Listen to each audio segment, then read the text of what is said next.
জানেন কি, দুর্গাপুরের কাছেই রয়েছে দ্বাদশ শতকের নিদর্শন। হ্যাঁ, দুর্গাপুরের আড়া অঞ্চলে জঙ্গলের মধ্যে রয়েছেন স্বয়ং রাঢ়েশ্বর মহাদেব।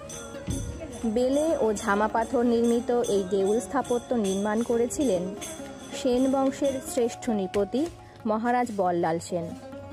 কথিত আছে, মহারাজ বল্লাল সেন একবার ভীষণ অসুস্থ হয়ে রাঢ় অঞ্চলে তার রাজধানীতে যখন অবস্থান করছিলেন, সেই সময় শয়নকালে মহাদেবের স্বপ্ন পান ও সেই মতোই কালদিঘির পাশের জঙ্গলে উদ্ধার করেন রাঢ়েশ্বর মহাদেবকে।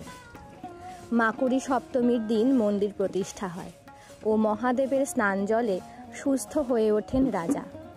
আর সেই থেকে আজও রাঢ়েশ্বর মহাদেব ভক্তদের অনিষ্ট দূর করে তাদের রক্ষা করে আসছেন। হর হর মহাদেব।